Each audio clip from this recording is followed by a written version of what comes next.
introduction. Good morning, everyone. Today I'm going to share with you our latest research on modeling human genome and chromosome structure.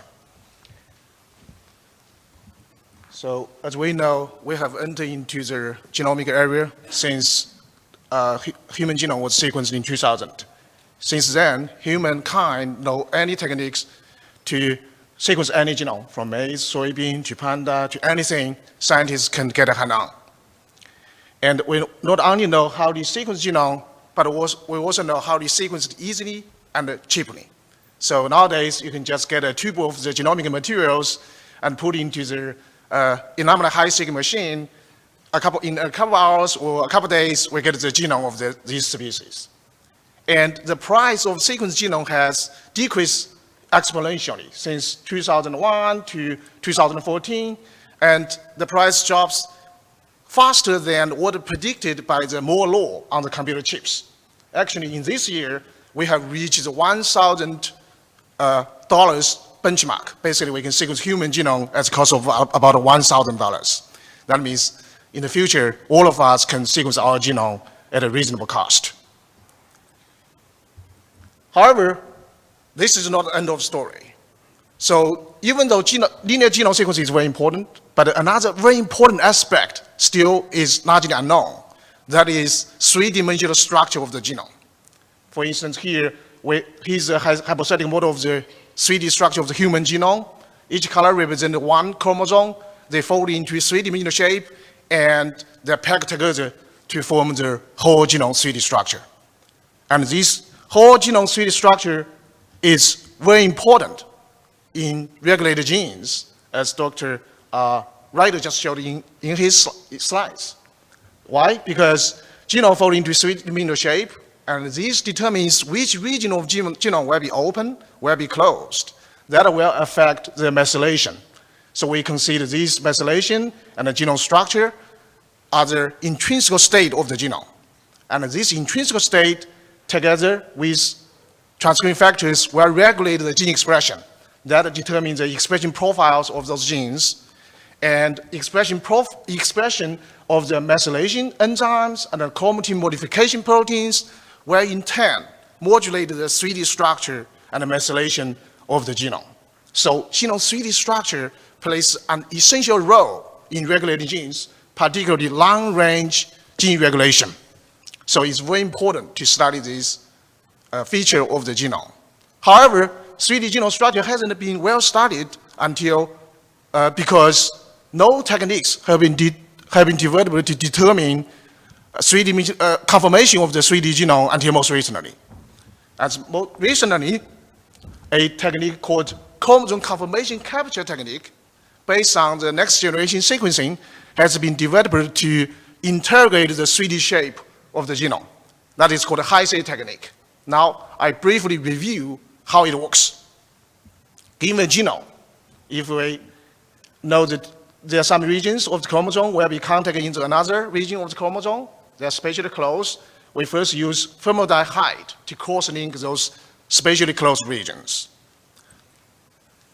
Then we use restriction enzymes to cut off those cross-linked regions. And then we use biotin to fill the two ends of those regions, and then use the ligation enzyme to join them together. Then at last, we shuffle this into the pieces, small pieces. And we are interested in the fragments that contain biotin that contain two fragments. One is brown region, one is blue region, because they come from the two different regions of genome, and they are spatially close. Then we just need to put into next generation sequencing. We sequence two ends of these combined fragments. Now, we can get some information about the conformation of this genome, because we can really match one end to one position of the genome, let's say position I, another end to the location J. Now, these combined reads will tell us location I and J of the chromosomes are in contact. They are spatially interact.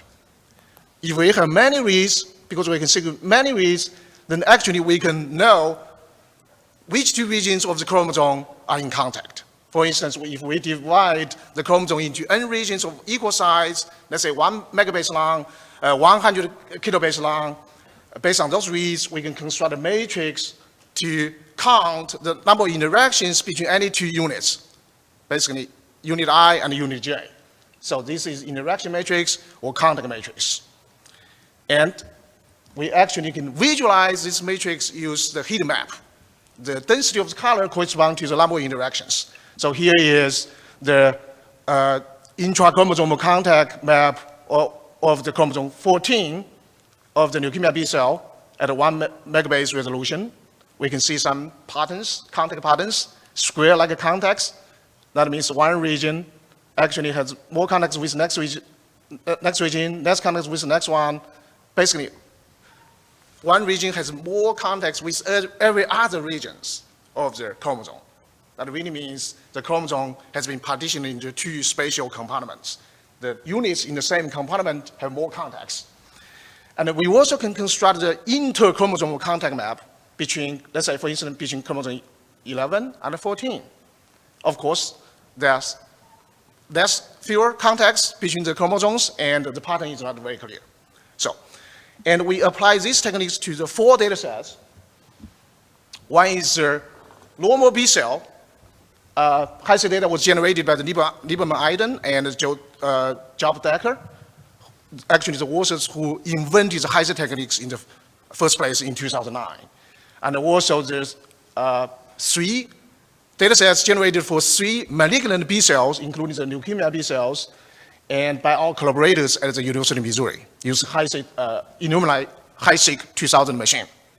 And here's the 4 data sets, and the number of reads in each data set ranging from 12 million reads to 133 million reads, and the read length of each end of the parent sequencing, ranging from 76 base pairs to 120. So given this data, we actually can construct the intra-chromosomal contact map and inter-chromosomal contact map for any chromosome. Here I show the intra-chromosomal contact map for 23 pairs of chromosomes of the B cell, primary leukemia B cell. So we can see each chromosome has different patterns, and this information can give us, this already can give us a lot of information to study the interactions between chromosomes, between genes, between transcription factors, as shown in the last speaker slide's talk. However, the most exciting thing I found is we can really build a 3D shape from this contact data. So basic idea is as follows. Give a string of beads representing the chromosome. Each bead represents 1 unit on the chromosome. And if we know the number of interactions between those bits or units, we really can try to generate a 3D shape such that those contacts will be satisfied well in that 3D shape. And we consider that shape is a possible 3D structure of that genome. And some methods have been developed to tackle this problem. Pioneering works, generally those methods can apply to the small scale genome, like 10 to 50 million base pairs long. And also all these methods are based on one simple assumption. That is, more contacts between 2 units, shorter distance they are spatially. So that means they try to convert the number of contacts interactions into distance first, then build a 3D structure from that distance. So this is a very reasonable assumption. However, it's pretty coarse because there's a lot of sequence bias in those data, and different contacts really means different distance. Okay. So generally, those methods can lead to the coarse 3D structure, may not be very, very accurate, even though it's valuable, and also some prominent features of chromosome and the genome may not be observed in those 3D shape. Here, I'm going to describe a lower method, our lower method to directly use contacts to guide us with construction of 3D shape without converting those contacts into distance first. First, I describe how we represent the 3D structure first. In a chromosome or a genome, or any region of genome, we divide into n equal-size units, corresponding to, let's say, 1 megabase long, or 100 kilobase long. And then each unit will be represented by the center, and its coordinate is recorded as x, y, z. Then we first initialize the structure, generate initial positions, x, y, z coordinate for each point. And given the contact data between any two units, and then we use optimization and permutation techniques try to permute the 3D shape in order to maximize the number of contacts and also the number of non-contacts in the data set. By doing this, we're going to generate an ensemble of conformations approximating the 3D shape of this genome. And we select the ones that satisfy the data best as our predictions. And in this process, the key of reconstructing 3D structure, the key element is the scoring function. So here, our scoring function has 3 elements. The first is called contact element. So basically for any units I and j, if they're in contact, we assume their distance should be smaller than the contact distance threshold, dc. If yes, you get a positive score, otherwise a negative score. And the tangent h is tangent hyperbolic function used to smooth the difference between the distance of ij and the distance dc, contact threshold. And this is weighted by the number of interactions, contacts between those 2 units. And it also has another component that is any 2 units, the distance should be greater than the minimum distance allowed physically. So must be greater than the minimum distance. If yes, positive score, otherwise negative score. T is the total number of the interactions for that structure, that region. And W1 is weight. That's contact, try to enforce the number of contacts satisfied in the 3D structure. The second term is non-contacts. For the units that do not contact, we should repel them away. We should not allow them in contact. So then if their distance is greater than threshold, then you get a positive score, otherwise negative score. And their distance should also be less than the maximum distance threshold, allowing for any 2 units on that genome. So that's non-contact term. The third term is called polymer term, because genome, chromosome is a polymer. So 2 adjacent units whose index difference is 1, they should also have the minimum distance threshold. So they should have the distance greater than minimum distance threshold, and also should be less than the maximum distance threshold. So that is our scoring function. And we calibrate those parameters in this scoring function based on some known genomic distance measured by Fish technique. That's fluorescence hybridization technique. So that's a key element. Given this key scoring function, we actually can use any optimization technique to build a 3D structure, to change X, Y, Z in order to maximize this score. So here, I just demonstrate the simplest one, that is gradient ascent, which works very well for this problem. So the basic idea is you start from initial conformation, you gradually change X, Y, Z coordinate of each point based on the partial derivative of that scoring function against that position, X, Y, Z. Then we iterate this process until it reaches the local maxima to maximize that scoring function. Basically, here, how we initialize position, X, Y, Z position of each point at iteration 0 in this range. And then we update every next iteration, basically just add the gradient of that scoring function against X, against X1 itself. We also change the Y1 coordinate for the point 1, Z1 coordinate similarly for the point 1. We make this change for every point of n points. We iterate this process until it reaches the local maxima. Okay. Now, I use one video to show how can we use this algorithm to construct the structure for one chromosome.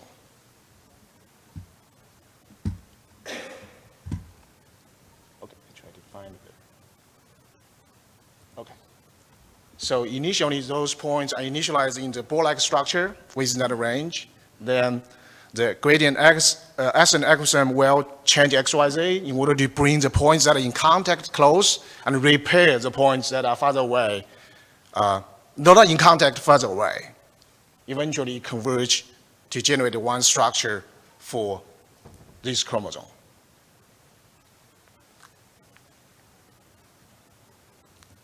Now, after we generate structure, we need to evaluate how well this method works. Does it really generate a reasonable structure?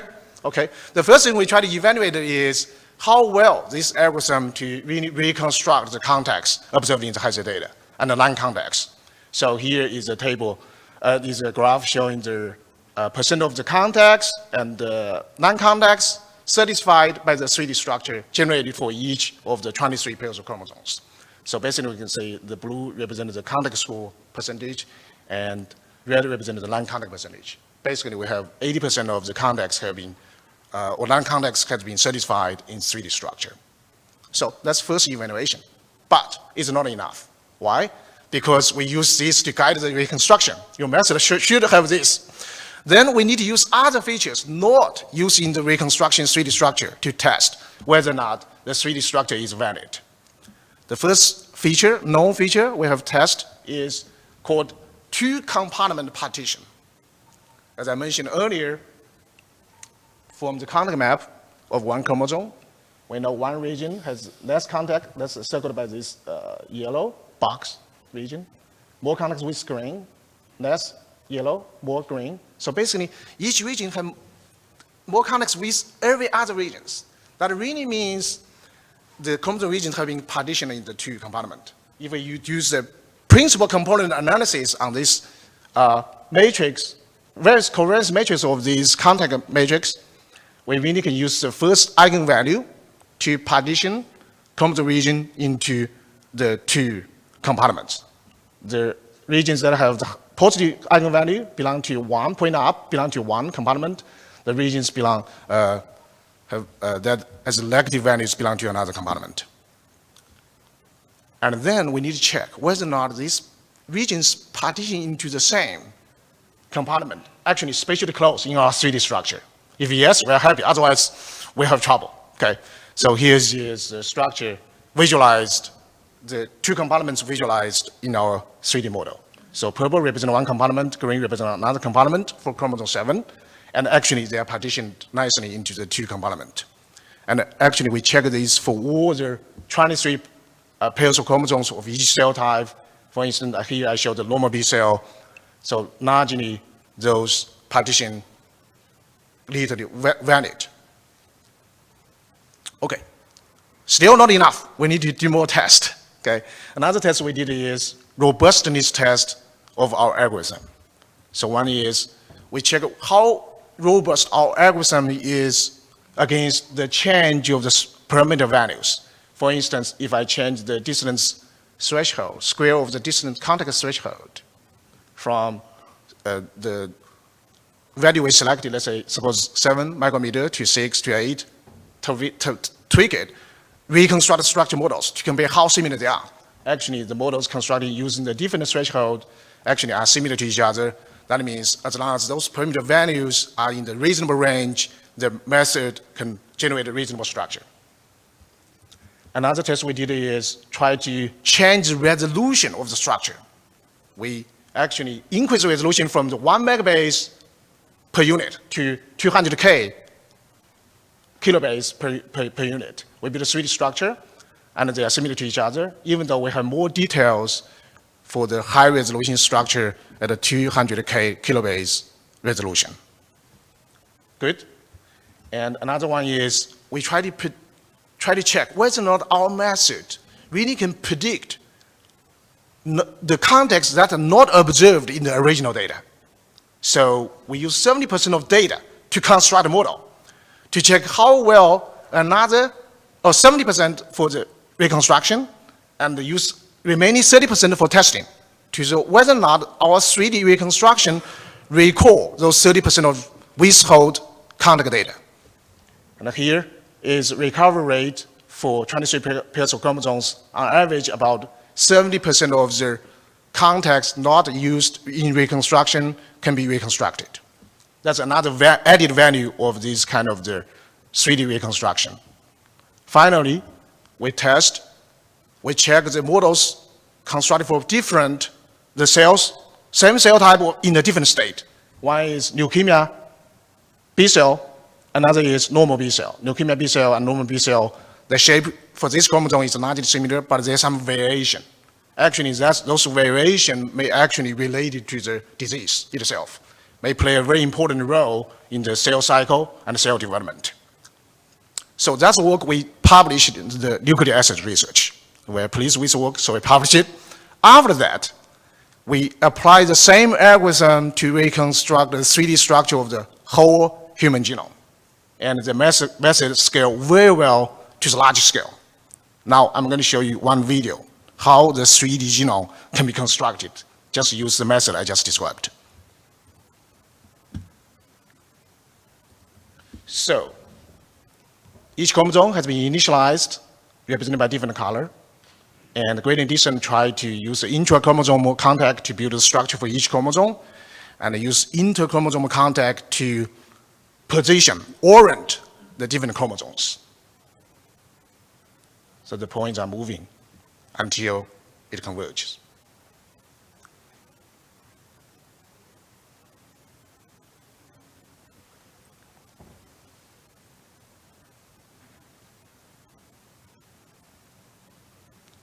So that's the final 3D structure constructed by the method I just described. Now, once again, we need to validate this system, whether or not it's reasonable, because no one knows, really knows the 3D structure, right? So, so one feature we try to validate check is called chromosome territory. So genetics know that each chromosome actually occupies its own spatial space, rather than be mixed together. So we can see each color actually, chromosome represented by each color represents one area, and that actually is chromosome territory. How much time do I have? You're over. Oh, okay, yeah, sure. Wrap up. Okay.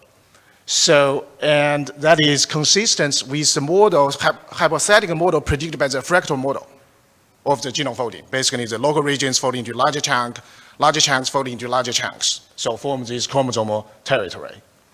And we also found that the smaller chromosomes tend to be located in the center of 3D structure, and large chromosomes tend to sit in the periphery. That's also consistent with the known knowledge about the genome structure. And we also check which regions of chromosome tend to have more interactions between the chromosomes. So we found that the telomeres and the centromeres tend to point toward the center of the genome, and they have more interactions. That is also consistent with the known knowledge about the genome structure. So we are very pleased with, confident in this structure model, and we're going to release this model soon at our website for everybody to check it out. And with that said, I'd like to thank my students who did this work, Tuan Qiu, Renzi Cao, and Zheng Wang, and also my collaborators, Charles, Kristen, and Aaron, who generate the high-C data and provide the crucial biological insights for our 3D models and high-C interpretation. And I'd like to thank the National Science Foundation for supporting this work, and we have released our high-C data, models of all the chromosomes, and the software at this website, and everybody is welcome to check it out. I would appreciate you letting me know your comments. And thank you very much.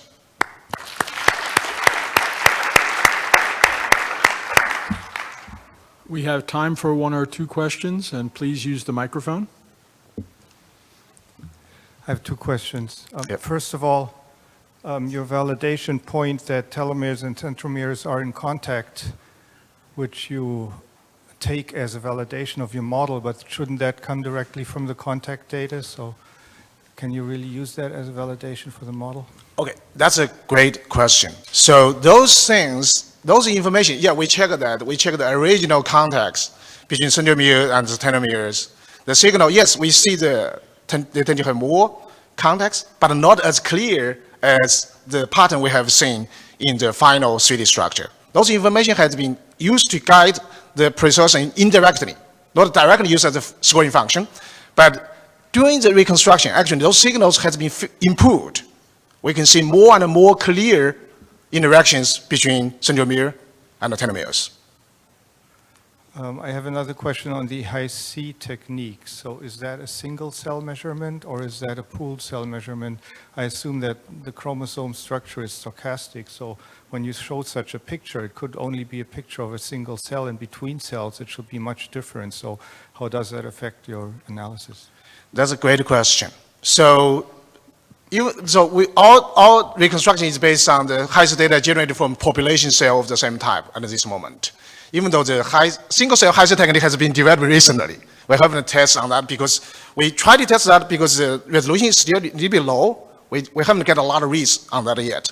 So yes, so structure we constructed here is a preferred structure of a population of the cells, more likely an average structure of that population of cells. Because we constructed the ensemble of the structures, we actually see the variation. That probably can use to quantify the variation of the 3D structure of those individual cells. We believe that individual structures, the 3D structure of the individual cells in the same cell cycle probably are similar to each other with some variation. So this is a preferred average structure. Great question. Let's take one more if it's very quick. Okay, we're over. thanks. Just wondering about other technologies for chromatin conformation capture. If you have any comments as to use them for your validation, not only the visualizations, but the data itself.